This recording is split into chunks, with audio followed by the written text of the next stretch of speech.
Hello friends, পাঁচ ফোড়ন চ্যানেলটিতে তোমাদের অনেক অনেক স্বাগত।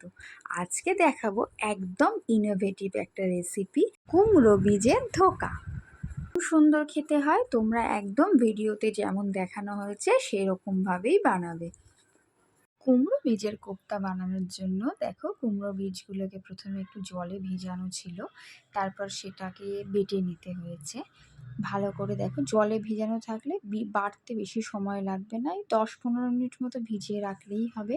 তার মধ্যে একটু পোস্ত দেওয়া হয়েছে, দিয়ে ভালোভাবে বেটে নেওয়া হয়েছে। আর সাথে বাটা হয়েছে কাঁচা লঙ্কা 4টে আর একটু আদা, আর তার সঙ্গে বাদাম বাটা রয়েছে। এবার কড়াইয়ে সর্ষের তেল দিয়ে তার মধ্যে রাখা কুমড়োর বীজগুলোকে দিয়ে দেওয়া হয়েছে।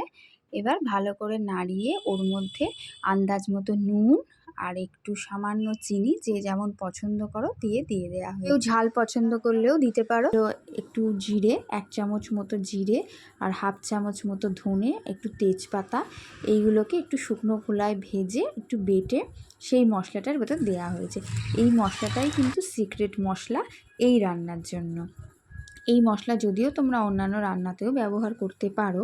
এবার কড়াইয়ের মধ্যে সর্ষের তেল দিয়ে তারপরে এই কোপ্তাগুলোকে ভেজে তুলে রাখা হয়েছে, আর সাথে নেওয়া হয়েছে টুকরো করে কেটে রাখা আলু, এটাও ভেজে। এবার অন্য একটি কড়াইয়ের মধ্যে 2 চামচ সর্ষের তেল দিয়ে তার মধ্যে 2টো তেজপাতা আর 1/2 চামচ মতো জিরে ফোড়ন দিয়ে, এবার বেটে পেস্টটা ছিল সেটাকেও ওর মধ্যে দিয়ে পরিমাণ মতো নুন আর 1/2 চামচ মতো গুঁড়ো হলুদ দিয়ে এটাকে ভালোভাবে নাড়াচাড়া করতে হবে। এবার এর মধ্যে একটু চিনি স্বাদ মতো, এটা তো অপশনাল, তোমরা নাও দিতে পারো। ভালোভাবে নাড়াচাড়া করে ভেজে রাখা যে একটু আলুটা ছিল সেটাও দিয়ে দেওয়া হলো। অল্প একটু জল দিয়ে এটাকে ভালোভাবে এবার কষাতে হবে। এটা থেকে তেল ছেড়ে দিলে এবার আরও খানিকটা গরম জল তোমরা এর মধ্যে দিয়ে দেবে, তাহলে রান্নার টেস্টটা ভালো আসবে। দিয়ে ভালোভাবে নাড়ানোর পরে একটু ফুটে উঠবে যখন, তখন ওই ভেজে রাখা কোপ্তাগুলোকে এর মধ্যে দিয়ে দেবে। জলের পরিমাণটা এমনভাবেই দেবে, এটা কিন্তু বেশি ঝোল হয় না, একদম মাখা মাখা রান্নাটা হবে।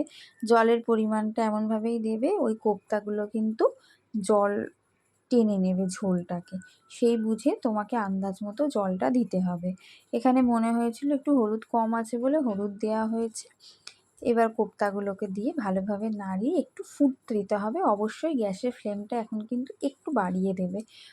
1 চামচ ঘি দিয়ে এটাকে একটু 5 মিনিট ঢাকা দিয়ে রেখে পরিবেশন করো গরম গরম কুমড়ো বীজের কোপ্তা। ভালো লাগলে অবশ্যই লাইক, শেয়ার, সাবস্ক্রাইব করে